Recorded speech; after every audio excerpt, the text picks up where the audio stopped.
बिस्मिल्लाहिर्रहमानिर्रहीम। अस्सलामु अलैकुम व रहमतुल्लाहि व बरकातुहू। I am Muhammad Idris, your physics teacher.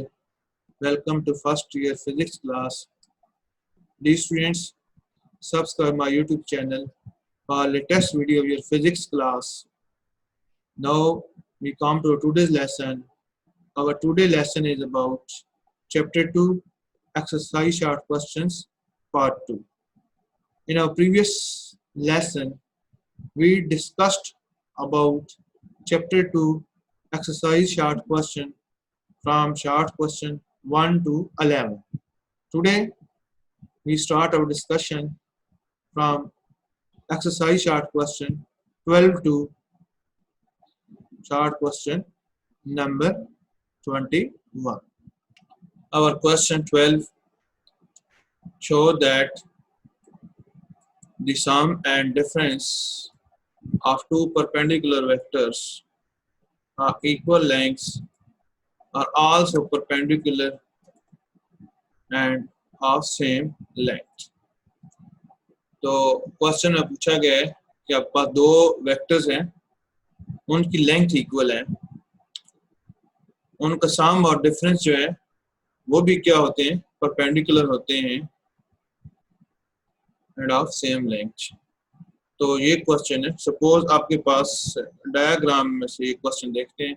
ये एक वेक्टर ए है, ये आपके पास क्या दूसरा वेक्टर बी है। तो इन दोनों को वेक्टर को ऐड करें तो उनका जो सम है that is A vector plus B vector. फिर ये दो वेक्टर का एडिशन बन गया, ये वेक्टर और बी वेक्टर हमने क्या कर लिया, ऐड कर लिया। ये दो परपेंडिकुलर वेक्टर ए और बी, इनका ऐड किया, that is A vector plus B vector आ गया है। एंड देन उसके बाद हमने क्या किया, उनका डिफरेंस ऐड किया, देन ए वेक्टर, ये देखिए माइनस बी वेक्टर, हमने इनको ऐड किया तो आपके पास रिजल्टेंट क्या वेक्टर आ गया, A vector minus B vector आ गया। These are also perpendicular to each other of same length. ये क्वेश्चन आपके पास स्टूडेंट्स, यानी इस क्वेश्चन को हमने समझने ध्यान से, बड़ा अहम क्वेश्चन है कि दो वेक्टर हैं कोई भी, ए और बी, सपोज हमने दो वेक्टर क्या कर लिए, कंसीडर कर लिए हैं। या आपका सपोज ए वेक्टर है और दूसरा आपके पास के B vector of equal magnitude. A और बी वेक्टर जो है हमने कंसीडर कर लिया, इनका इक्वल मैग्नीट्यूड है, which are perpendicular to each other. तो ये आपस में देखें, ये ए वेक्टर और बी वेक्टर आपस में ये परपेंडिकुलर है। The sum and difference of both vectors give the resultant r and r dash। ये आपके पास r वेक्टर है इसका रिजल्टेंट, और ये आपके पास क्या r डैश वेक्टर है इसका रिजल्टेंट। कह रहा है कि इनके जो रिजल्टेंट आए हैं they are also perpendicular to each other of same length। ये क्वेश्चन है जी आपके पास। क्लियर होगी डी स्टूडेंट्स? ये आपके पास क्या है, दो क्वेश्चन है। एक क्वेश्चन है जिसमें दो वेक्टर्स हैं, ये ए और बी वेक्टर। अब हम इनको हेड टू टेल रूल के तहत क्या करते हैं, ऐड करते हैं। तो आप देखते हैं हेड टू टेल रूल क्या, draw vector in such a way that the head of first vector coincide with tail of second vector and then so on. At end we draw the resultant vector whose head coincide with the head of last vector and tail coincide with tail of first vector. So हमने head to tail rule के तहत क्या किया, इन दोनों vectors को add कर लिया, that is A vector plus B vector, उनका सम हमने फाइंड आउट कर लिया है। तो ये आप बात देखें, R vector is equal to A vector plus B vector. इन दोनों वेक्टर्स को हमने क्या कर लिया, सम कर लिया, that is A I unit vector plus B J unit vector. तो ये हमने इनका सम फाइंड आउट कर लिया। अब आप दूसरे केस में देखें कि अब हमने क्या करना है कि डिफरेंस ऑफ वेक्टर भी फाइंड आउट करना है। मतलब क्या, हम सब्ट्रैक्शन अब करेंगे। ये वेक्टर बी देखें अपवर्ड डायरेक्शन में है, अब हम क्या करेंगे, इसकी अपोजिट डायरेक्शन कर देंगे। सब्ट्रैक्शन ऑफ वेक्टर में हमने कहा था कि जो वेक्टर सब्ट्रैक्ट करना हो उसकी डायरेक्शन क्या करते हैं, रिवर्स कर देते हैं। तो बी वेक्टर हमने सब्ट्रैक्ट करना था, इसकी डायरेक्शन देखिए हमने इस साइड पे कर रिवर्स कर दी, माइनस बी वेक्टर बन गया। उसके बाद देखिए हेड टू टेल यहाँ अप्लाई करके ये हमने resultant R dash vector that is A vector minus B vector यहाँ पर हमने हासिल कर लिया है। तो सो आप पास क्या है, R dash it resultant vector of A vector minus B vector. तो ये हमने इस तरीके से कर लिया है। अब हम मैग्नीट्यूड फाइंड आउट करना चाहते हैं, क्योंकि उसने कहा है कि सेम लेंथ थी, यानी पहले ए और बी वेक्टर ये दो वेक्टर थे, उनकी सेम लेंथ थी, ये परपेंडिकुलर थे, इनका सम लिया। तो कहता है ये जो दो सम आएगा, ए वेक्टर प्लस बी वेक्टर का सम और डिफरेंस ए वेक्टर माइनस बी वेक्टर। कहते हैं कि ये दो वेक्टर ले लिए, अब कहते हैं हमने इनकी इक्वल लेंथ साबित करनी है। फिर ये साबित करना है कि these vector are also perpendicular to each other. ये हमारा क्वेश्चन है। एंड देन फिर हम क्या करते हैं कि इनका मैग्नीट्यूड ले लिया, तो मैग्नीट्यूड ऑफ वेक्टर आर जो है ये आप पास इस इक्वेशन का हम मैग्नीट्यूड लेते हैं, तो आप पास क्या मैग्नीट्यूड का फार्मूला फर्स्ट एक्स कंपोनेंट का स्केयर प्लस वाई कंपोनेंट का स्केयर और स्केयर रूट। तो ये हमारे पास क्या बन गई इक्वेशन बन गई 1। ये हमने आर वेक्टर का क्या ले लिया, सम ऑफ वेक्टर जो थे उनका हमने क्या ले लिया, मैग्नीट्यूड का फार्मूला हमने ले लिया है। एंड देन आफ्टर दैट हमने क्या किया, आर डैश वेक्टर का मैग्नीट्यूड ले लिए जो हमने डिफरेंस किया था जी, that was A vector minus B vector जी। तो वो भी आप पास किया फर्स्ट एक्स कंपोनेंट का स्केयर प्लस वाई कंपोनेंट का स्केयर। तो ये हमने इनका किया मैग्नीट्यूड फाइंड आउट किया। तो अब ये हमारे पास क्या आ गई, इक्वेशन 2 आ गई है। अब आप इक्वेशन 1 बैक साइड पे देखें, ये आपके पास इक्वेशन 1 की मैग्नीट्यूड आर वेक्टर है, इसकी वैल्यू और हमारे पास क्या है इसकी जो वैल्यू है वो, और इक्वेशन 2 की जो वैल्यू है, आप दोनों इक्वेशन को कंपैरिजन कर लें। तो ये आप पास कंपैरिजन करने के बाद आप ये देखेंगे कि ये आप पास इक्वेशन 1, इसको मैं रेक्टेंगल बॉक्स में कर रहा हूँ, ये इक्वेशन 1 का मैग्नीट्यूड और ये इक्वेशन 2 का मैग्नीट्यूड, ये आप देख रहे हैं ये दो इक्वेशन 1 और 2 हैं। तो यहाँ आपके पास क्या है, इनकी राइट साइड्स के आपस में इक्वल हैं। इसका मतलब क्या होगा, इनकी लेफ्ट साइड भी आपस में क्या होंगी, इक्वल होंगी। तो सो कंपैरिजन करने से पता चला कि sum and difference of two vectors which are perpendicular to each other and they have a same magnitude, उनका मैग्नीट्यूड क्या सेम है। यानी दो वेक्टर जो हमने ए वेक्टर प्लस बी वेक्टर लिए हैं रिजल्टेंट, और ए वेक्टर माइनस बी वेक्टर जो हमने हासिल किए उनके रिजल्टेंट हासिल किए हैं आर एंड आर डैश, उनकी लेंथ सेम है। इक्वेशन 1 और 2 से हमने चेक कर लिया है। अब हमने ये साबित करना है कि both are perpendicular to each other. तो आप लास्ट स्लाइड पे जाएं, तो ये देख रहे हैं इस डायग्राम, ये एंगल 45 डिग्री प्लस 45 डिग्री, तो एंगल कितना हो गया, टोटल 90 डिग्री का एंगल हो गया। इसका मतलब क्या हो गया, A plus B vector and A minus B vector यानी R vector and R dash vector they are perpendicular to each other. ये डायग्राम से नजर आ रहा है। अब हम मैथमेटिकली भी उसको चेक कर लेते हैं। तो इसके लिए क्या करते हैं, हमने डॉट प्रोडक्ट का पढ़ा था, उसका कैरेक्टरिस्टिक्स पढ़ा था। If two vectors which are perpendicular to each other then their dot product will be equal to 0। तो इसका मतलब क्या होगा, ये मैथमेटिकली अगर हमने साबित करना है, आर वेक्टर और आर डैश वेक्टर का हमने क्या कर लेना है, डॉट प्रोडक्ट ले लेना है। तो ये हमने क्या ले लिया, आर वेक्टर आप पास क्या है, A I unit vector plus B J unit vector है, डॉट क्या है, A I minus B J unit vector है। अब हमने इनका डॉट प्रोडक्ट लिया, तो जैसे आप बताया था I dot I one, J dot J one, के डॉट के वन, बाकी क्या होंगे आई डॉट जे डॉट के या के डॉट आई या वाइस वर्सा, वो क्या होंगे, 0 होंगे जी। तो ये आप पास क्या आ गया, सॉल्व करने के बाद ए स्क्वायर माइनस बी स्क्वायर आ गया जी। फिर आप ये देखें कि हमने ये कहा था ये दो वेक्टर ए और बी गिवन, उनके मैग्नीट्यूड आपस में क्या है, इक्वल है जी। उनके मैग्नीट्यूड क्या है, आप सेम लेंथ हमने कहा था, दो वेक्टर ए और बी उनको हमने ऐड करना था, सब्ट्रैक्ट किया, तो कहा था they have a same magnitude same length.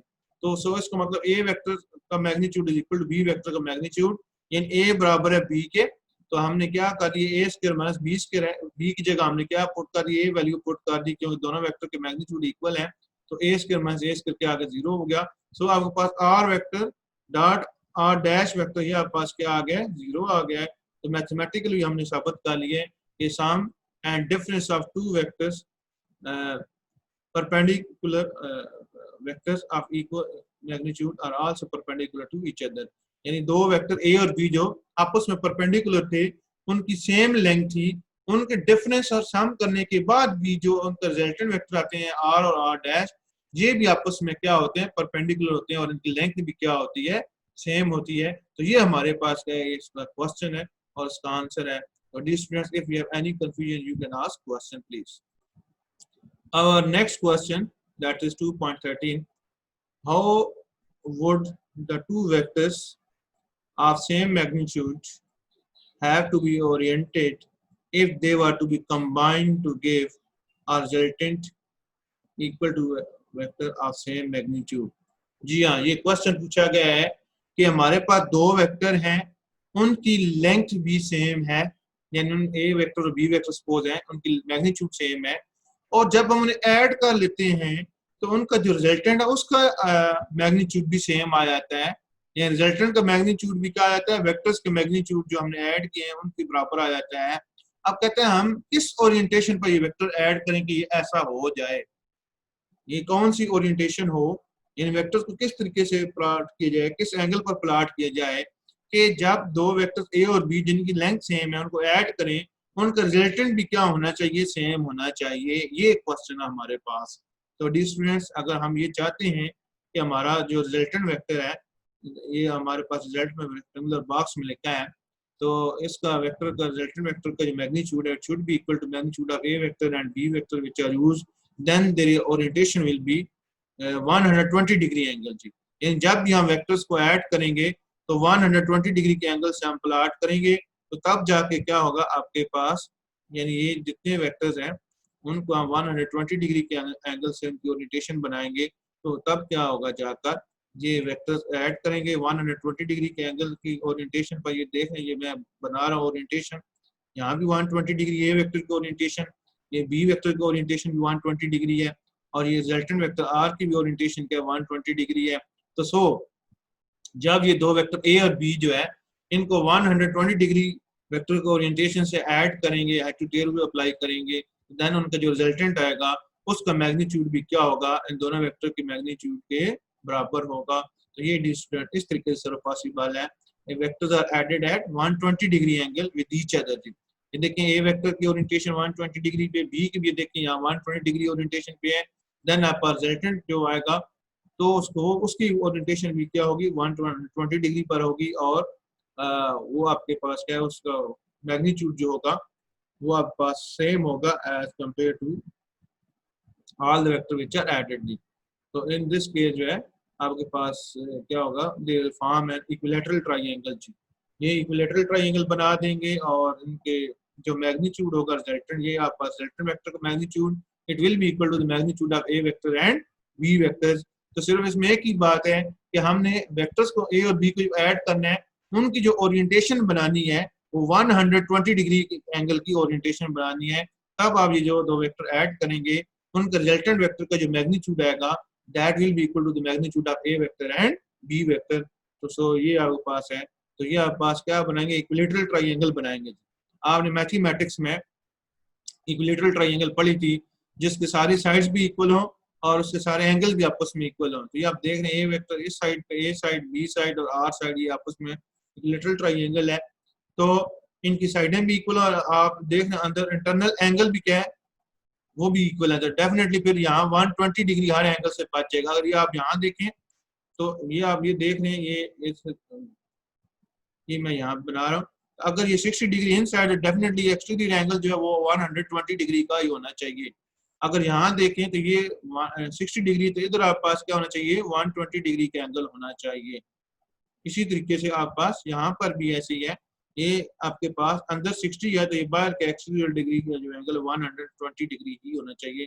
तब आपके पास क्या होगा, जब इन वेक्टर्स को ऐड करेंगे तो आपके पास टोटल एंगल जो वेक्टर्स तो मैग्नीट्यूड है उनका जो रिजल्टेंट आएगा उसका मैग्नीट्यूड भी क्या होगा, वेक्टर के मैग्नीट्यूड के क्या होगा, इक्वल होगा। तो सिर्फ ये आपके पास क्या कंडीशन है कि जब भी आप वेक्टर्स को ऐड आप 120 डिग्री के एंगल से करेंगे तो देन उनका रिजल्टेंट का जो मैग्नीट्यूड होगा इन वेक्टर के मैग्नीट्यूड के बराबर होगा। अदरवाइज आप देख रहे हैं जो रिजल्टेंट वेक्टर होता है उसका मैग्नीट्यूड बड़ा होता है as compare to individual vectors. तो सो ये आपके पास है। Our next question, that is this is like MCQs. Two vectors to be combined have a magnitude of 60 Newton and 35 Newtons. Pick the correct answer from these given below and tell why is and it the only one of the correct answer of 3G.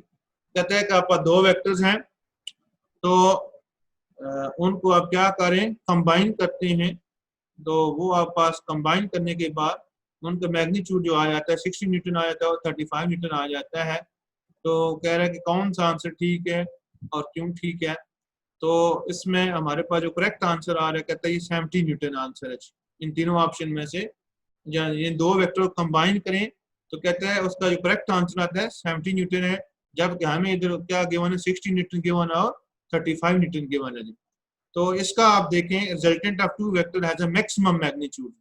जब भी दो vectors को जब add करेंगे तो definitely उनका magnitude क्या हो जाए, सेम डायरेक्शन में होगा और मैक्सिमम होगा। तो कह रहा है देखें एक वेक्टर का मैग्नीट्यूड 60 न्यूटन है, दूसरे का 35 न्यूटन है, ऐड करें कितना बनता है 95 न्यूटन है। तो अगर हम क्या करें माइनस करें, यानी एक का मैग्नीट्यूड 60 है दूसरे का 35 माइनस करें, मिनिमम होता है 25 न्यूटन है। अब आप ये देख रहे हैं तीनों ऑप्शन में ना ही 95 न्यूटन आता है, ना ही आपके पास क्या आता है 25 आता है। तो सो आपके पास आंसर क्या है, नंबर 2 ऑप्शन 70 न्यूटन क्या है, करेक्ट है। लेकिन जब भी दो वेक्टर्स को आप कंबाइन करें डेफिनेटली वो मैग्नीट्यूड क्या आना चाहिए, मैक्सिमम आना चाहिए। या आपके पास इधर हम लिखा है कंबाइन करें या तो 95 आना चाहिए या क्या आना चाहिए, मिनिमम 25 आना चाहिए। ये दोनों ऑप्शन नहीं, इसका मतलब क्या है, ये 70 न्यूटन का जो ऑप्शन है ये आपके पास क्या है, करेक्ट है। ठीक है, सम कांट बी लेस देन 25, या इन दोनों वेक्टर्स को जमा कर दें तो क्या होता है, ये 95 से ऊपर नहीं जा सकते और माइनस करें तो ये 25 से नीचे नहीं हो सकते। तो सो आप पास पॉसिबल वैल्यू जो करेक्ट है वो आप पास के 70 न्यूटन ही इसमें करेक्ट वैल्यू है। बाकी जो 100 न्यूटन वैल्यू ये भी रॉन्ग है और 20 न्यूटन वैल्यू ये भी रॉन्ग है। सो 70 न्यूटन वाला आंसर आपके पास क्या है, करेक्ट है। क्योंकि इन दोनों वेक्टर्स की मैग्नीट्यूड गिवन है, इनका सम करें तो 95 बनता है, सबट्रैक्ट करें 25 बनता है। तो ये दोनों ऑप्शन अगर आप इन दोनों में से देखें तो गलत है, तो फिर 70 न्यूटन का ऑप्शन आपका पास करेक्ट ऑप्शन है। Our next question that is our next question that is 2.15. Suppose the sides of a closed polygon represents a vector arranged head to tail rule. What is the sum of these vectors? यानी आपके पास question में ये है कि sides of closed polygon represent a vector arranged head to tail rule. तो what is the sum of these vectors? ये देखिए आप पास इस डायग्राम में A वेक्टर है and also there is a B vector. They are arranged by head to tail rule. आप देख रहे हैं हेड टू टेल रूल का अरेंज कर दिए लेकिन एक क्लोज ऑर्डर में है, तो इनका सम क्या होगा। तो डेफिनेटली हम पहले डिस्कस कर रहे हैं कि अगर आप पास sides of close polygon represents a vector arrangement by head to tail rule then their vector sum will be equal to 0। ठीक है, यानी कि आप पास क्लोज पॉलीगॉन में जितने वेक्टर्स हैं वो हेड टू टेल रूल के तहत हमने अरेंज कर दिए, लेकिन वो क्लोज पॉलीगॉन बना रहे हैं, तो डेफिनेटली उनका तमाम वेक्टर का जो सम होगा वो इक्वल टू क्या होगा, 0 होगा। तो सो क्लोज पॉलीगॉन या क्लोज जो ट्राइएंगल था तो उसमें क्या no space for resultant vector जी। तो इसमें आप देख रहे हैं रिजल्टेंट वेक्टर के लिए कोई स्पेस नहीं बची जी। ठीक है, क्लोज पॉलीगॉन हो या कोई भी क्लोज ट्राइएंगल है या क्लोज शेप है, उसमें जितने भी वेक्टर्स आप हेड टू टेल रूल तहत आप लगाते हैं तो क्या होता है उसमें रिजल्टेंट के लिए कोई जगह नहीं है। सो एज ए रिजल्ट क्या होगा, जब क्लोज पॉलीगॉन होगी, क्लोज डायग्राम होगी, उसमें तमाम vector head to tail rule तक आप ऐड करेंगे तो उनका सम क्या होगा, पर इक्वल टू 0 होगा। वजह क्या है कि यहाँ रिजल्टेंट के लिए कोई स्पेस इसमें नहीं है। तो सो ये रीजन है। Our next short question that is a question 17. If the all the components of vector a1 and a2 are reversed, how would this alter a vector a1 cross a2 vector जी। कह रहा है कि हमारे पास दो vector हैं a1 और a2 vectors, अगर हम इन दोनों के सारे कंपोनेंट्स क्या कर दें, रिवर्स कर दें, देन आप पास a1 क्रॉस a2 वेक्टर का क्या बनेगा, यानी कैसे होगा। तो dear students, अगर if all the components of vector a1 and a2 are reversed, then both vector will have the represented by minus a1 vector and minus a2 vector। यानी एक वेक्टर के दो कंपोनेंट है, आपने पहले एक रिवर्स किया तो उसकी डायरेक्शन चेंज होगी, नेगेटिव साइन होगा, आप दूसरे के कर देंगे तो वापस का उसी डायरेक्शन में आ जाएंगे। तो आप पास इनकी जो रिप्रेजेंटेशन हो जाएगी, या आप पास माइनस a1 या आप पास माइनस a2, जब आपस में क्रॉस प्रोडक्ट लेंगे ये वापस उसी पहले वाले डायरेक्शन में ही आ जाएंगे जी।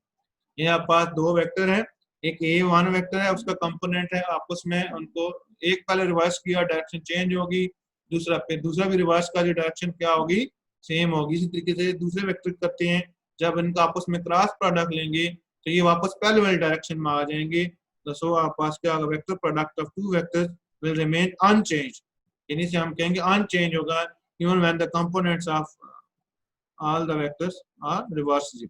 जब आप क्या करते हैं, सारे उसके कंपोनेंट्स रिवर्स कर देते हैं, देन वो अपनी पहले वाली डायरेक्शन में ही आ जाते हैं, यानी उसमें ये क्या होगा कि उसके अनचेंज रहेंगे, उसमें कुछ चेंज नहीं आएगा जी। जैसे आपने कम्यूटेटिव प्रोडक्ट में पढ़ा था कि आपने एक वेक्टर डायरेक्शन चेंज की थी, ठीक है, यानी ए क्रॉस बी है या A1 क्रॉस A2, मैंने एक वेक्टर की डायरेक्शन ऑर्डर चेंज किया था, फिर दूसरे में फिर ऑर्डर चेंज करते हैं तो वापस क्या आ जाते हैं, पहले वाले डायरेक्शन में ही आ जाते हैं, लेकिन उनमें अनचेंज आ जाता है, उनमें कोई तब्दीली नहीं आती, वापस पहले वाली हालत में ही पहुंच जाते हैं। Our next question, that is a question is 2.18 number short question. Name the three different conditions that could make A1 cross A2 is equal 0. जी हाँ, कहता है तीन कंडीशन बता दें, मुख्तलिफ कंडीशन बता दें जिनके तहत इनका A1 क्रॉस A2 वेक्टर जो है वो 0 आ जाए, यानी दो वेक्टर है उनका क्रॉस प्रोडक्ट 0 हो, तो कब 0 हो, तो उससे कम अज कम तीन कंडीशन बता दें जी। तो कहता है जी कि थ्री कंडीशन जो है वो ये है। तो पहले कहते हैं बोथ वेक्टर्स आर पैरेलल। तो फर्स्ट कंडीशन क्या हो सकती है कि A1 क्रॉस A2 वेक्टर क्या है, ये इनका क्रॉस प्रोडक्ट 0। एक पहली ये हो सकती है कि क्या हो, ये दोनों वेक्टर क्या है, पैरेलल हैं। पैरेलल का मतलब एंगल थीटा क्या होगा, 0 डिग्री होगा जी। दो वेक्टर A1 और A2 आपस में क्या है, पैरेलल हैं, सेम डायरेक्शन में है, एंगल 0 होगा, तो क्या होगा, उसका क्रॉस प्रोडक्ट 0 होगा, A1 क्रॉस A2। तो ये A वेक्टर A1 का मैग्नीट्यूड A2 का मैग्नीट्यूड आगे साइन 0, और साइन 0 क्या होता है, 0 होता है। तो सो इसके सूरत में क्या हो सकता है, 0 हो सकता है, ये नल वेक्टर हो सकता है। दूसरी कंडीशन जी, ये both vector are anti parallel. ये सेकंड कंडीशन आ गई है, यानी anti parallel mean opposite direction में हो। A1 vector and A2 vector both are in opposite direction. जब भी अपन क्रॉस प्रोडक्ट लेंगे तो भी क्या आ जाएगा, इक्वल टू 0 आ जाएगा। वजह क्या है कि एंटी पैरेलल जब वेक्टर होते हैं वहाँ एंगल 180 डिग्री होता है, और साइन 180 क्या होता है, 0 होता है। सो आफ्टर क्रॉस प्रोडक्ट ये आपका 0 हो जाएगा। उसे दूसरी कंडीशन आ गई जिसके तहत दो वेक्टर का क्रॉस प्रोडक्ट लेंगे और एंटी पैरेलल हो तो भी क्या हो जाएगा, 0 हो जाएगा। एंड नेक्स्ट आप बात, if both vectors are equal, अगर ये दोनों वेक्टर्स क्या हो, इक्वल हो, that is a sine theta is equal to, ये सादा लफ्ज़ों में कहें कि दोनों वेक्टर्स इक्वल हैं और उनका सेल्फ क्रॉस प्रोडक्ट जो हो गया है वो भी क्या हो जाएगा, 0 हो जाएगा जी। तो आपने पढ़ा था self cross product of vector it self क्या होता है, 0 होता है। इन A1 वेक्टर और A2 वेक्टर ये आपस में क्या है, इनका मैग्नीट्यूड इक्वल हो गया है, ये दोनों वेक्टर इक्वल हो गए हैं, तो डेफिनेटली इक्वल होंगे तो पैरेलल होंगे, एंगल थीटा क्या होगा, 0 होगा, साइन 0 0 होता है। तो ये आप पास क्या हो जाएगा, इस कंडीशन में भी ये आप पास A1 vector cross A2 vector आप पास 0 हो जाएगा। ये तीन कंडीशन में कोई भी दो वेक्टर उनका क्रॉस प्रोडक्ट 0 होता है। एक जब दोनों वेक्टर पैरेलल हो तब क्रॉस प्रोडक्ट 0 होता है। दूसरी कंडीशन क्या है, एंटी पैरेलल हो तब क्रॉस प्रोडक्ट 0 होता है। और तीसरी क्या है, दोनों वेक्टर्स का इक्वल वेक्टर्स हो तो भी उनका क्रॉस प्रोडक्ट क्या हो जाता है, 0 हो जाता है। सो ये तीन कंडीशन है जिनके तहत जो है दो वेक्टर का क्रॉस प्रोडक्ट क्या हो जाता है, 0 हो जाता है। Our next question, question 20 there. A picture is suspended from a wall by two strings. कहते हैं कि पिक्चर जो है उसको हमने दो वॉल के साथ दो स्ट्रिंग की मदद से हैंग कराया हुआ है। shown by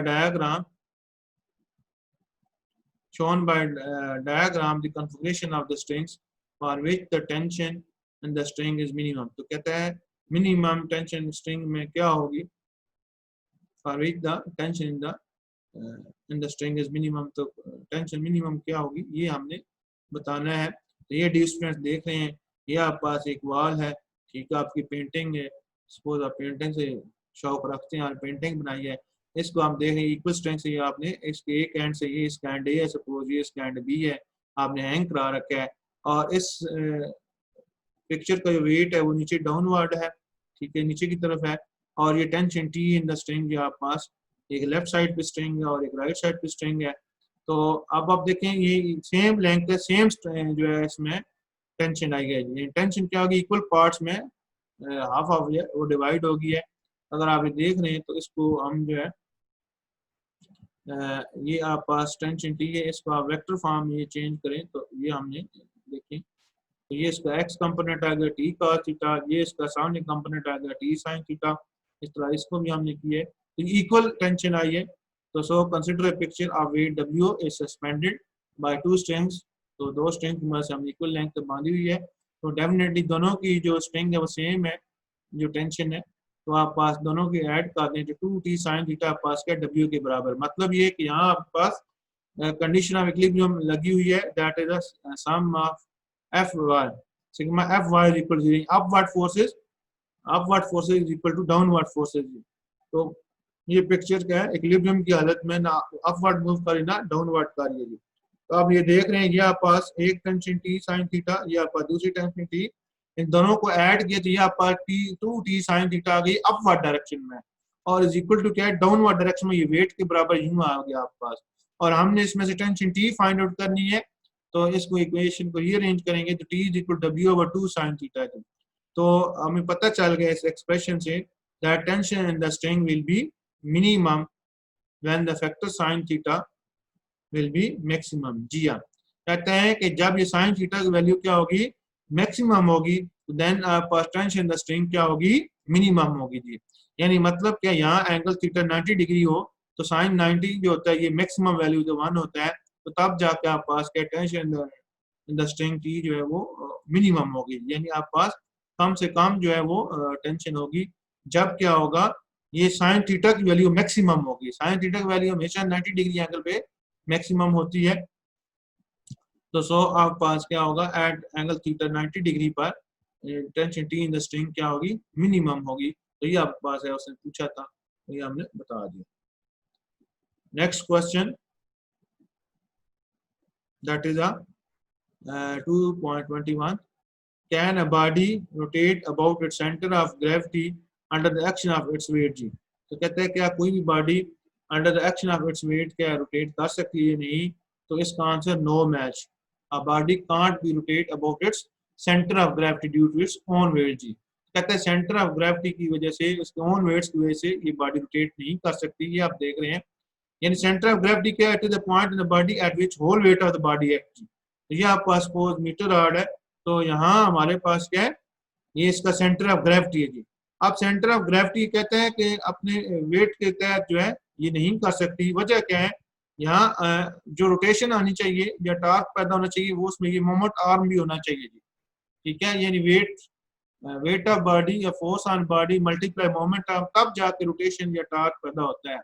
अब ये देखें कि मैंने यहाँ क्या कर दिया है, आर की वैल्यू 0 कर दी है, यानी पहले ये आर देखें, ये ए पॉइंट पे हम फोर्स अप्लाई करते इसमें टॉर्क पैदा हो रहा था, रोटेशन पैदा हो रही थी। लेकिन जब आप क्या करते हैं कि आर की वैल्यू 0 कर देते हैं, यानी अब आप कहाँ शिफ्ट हो गए, सेंटर ऑफ ग्रेविटी पे आ गए। ये वेट सारा कहाँ ले आए हैं, सेंटर ऑफ ग्रेविटी पे ले आए हैं, आर की वैल्यू 0 हो गए हैं, तो फिर क्या होगा, ये बॉडी रोटेट नहीं करेगी।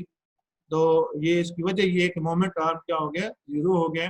तो हमने ये बात की थी जब हम ये स्टडी भी कर रहे थे इक्विलिब्रियम ऑफ टॉर्क के हवाले से। तो so body will not rotate, can't be rotate about the centre of gravity due to its own weight. अपने वेट की वजह सेंटर ऑफ ग्रेविटी पर नहीं कर सकती।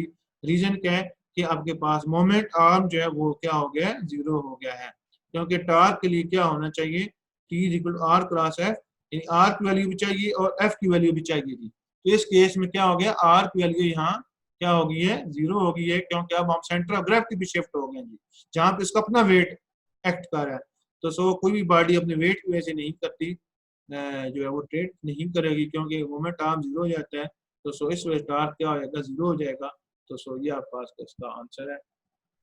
Thank U D students.